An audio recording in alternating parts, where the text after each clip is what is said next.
After separating from the Harfoots, the stranger arrives at some part of the Greenwoods, where he is chased by the Mystics. Believing him to be Sauron, the three of them kneel, showing deference. Meanwhile, at Eregion, Elrond tells Celebrimbor that 𝐄𝐩𝐤𝐬𝐬 will be returning the next day. Yet they don't have anything to present the king with a means to save all of Elvendom. Celebrimbor tries to figure out what else they can do, but Elrond says they don't have time anymore. When Galadriel arrives, Elrond is stunned, but she's more concerned about Halbrand, whom she wants to have healed by Celebrimbor. Later, Elrond and Galadriel catch up, and he apologizes for sending her on that ship to Valinor when she didn't want to. The next day, Celebrimbor finds Halbrand in his workshop, alarmed that the man is seemingly already recovered. Celebrimbor becomes flattered when Halbrand utters praises about his craftsmanship, and he entertains Celebrimbor with his questions and suggestions regarding the mithril ore. When Halbrand suggests stretching the material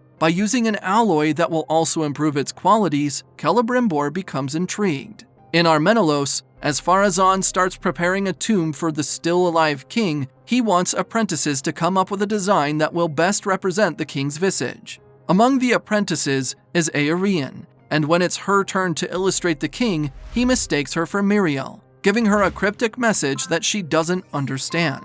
When the king stares to another room, Eärien walks to it and discovers the covered Palantir orb in the center. Back in Eregion, 𝐄𝐩𝐤𝐬𝐬 isn't so convinced that such a small piece of ore can save all the elves in Middle-earth from fading away. Celebrimbor says he plans to make an object out of it that can be worn. Ideally, it'll have a circular form, which can be worn by 𝐄𝐩𝐤𝐬𝐬 himself. The High King is worried, as he believes it's dangerous to place too much power in one being. But still, he believes the proposal came too late, as they don't have much time.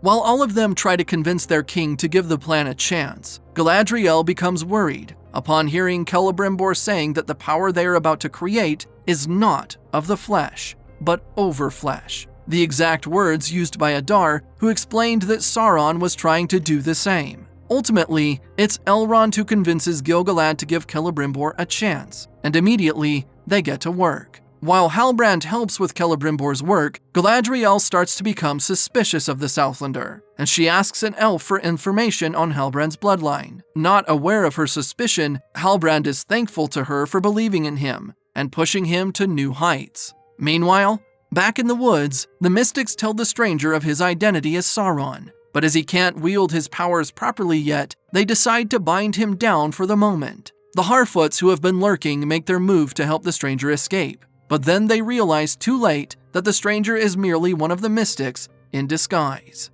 𝐒𝐸𝐷 tries to protect Nori, but he gets stabbed with a flying knife by one of the cultists. Just as they're about to attack Nori, the stranger arrives. However, in his current state, he's no match for them. When Poppy, Nori, and Marigold are then about to get into trouble, 𝐒𝐸𝐷 shows up again and saves them. They try to distract the mystic who's been using her magic on the stranger, allowing Nori to steal her staff. She hands it to the stranger, but he's too scared that he'll hurt her again, especially after being shown by the Mystics who they believe he is. When Nori states that only the stranger can reveal who he really is, he accepts the staff and extinguishes the fire around them. The Mystics then soon realize that the stranger isn't Sauron at all, but rather an Istar, a force for good. Using the staff, the stranger destroys the trio.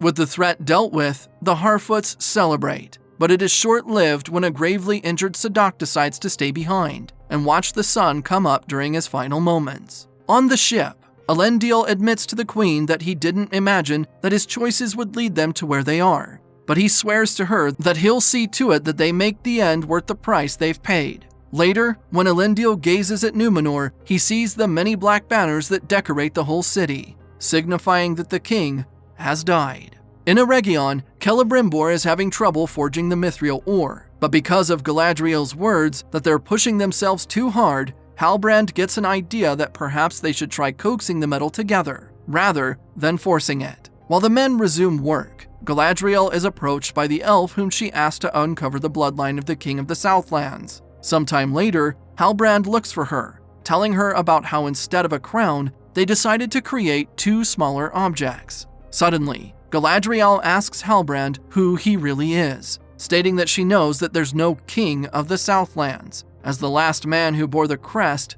died 1,000 years ago with no heir. Realizing she has found out the truth, Halbrand admits that he is indeed Sauron, angering Galadriel so much that she immediately attacks him, but he easily stops her. The next moment, she finds herself in Valinor, being greeted by Finrod. Though she knows it's all a sort of dream, she can't help but bask in the image of her brother. In the dream, Finrod tells her that Sauron's goal isn't to destroy, but to heal Middle-earth, and he tries to convince her to touch the darkness once more. When she turns away from Finrod, Galadriel finds herself in the raft with Halbrand again. He reveals that when Morgoth was defeated, he felt that he had been freed, and if he's to be forgiven for his sins, he thinks he has to heal everything that he destroyed. He wants Galadriel to be his queen, who will rule with him and save Middle-earth, but she vehemently refuses. Galadriel is then woken up from the dream by Elrond, who manages to calm her down.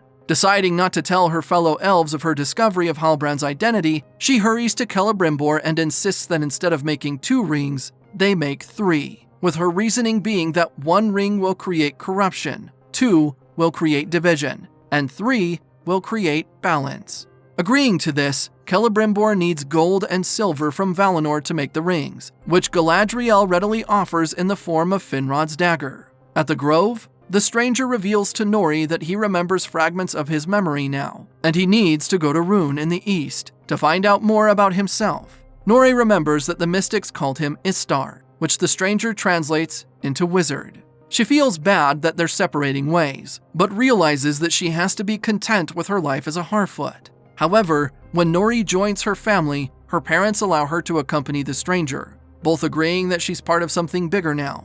Nori bids her family and the villagers goodbye, and just as she's about to leave, Poppy tearfully runs to her and hugs her. Nori promises to be back, and then departs with the stranger. Meanwhile, in Eregion, Finrod's dagger and the mithril ore are used to craft the 3 rings. While the process is ongoing, Elrond goes back to where he saw Galadriel passed out earlier, and discovers the scroll about the long-dead line of the King of the Southlands, likely realizing Halbrand's true identity. Just as the rings are finally finished, Elrond returns, with Galadriel noticing the scroll he is holding in his hand. At the same time, Halbrand finally reaches Mordor.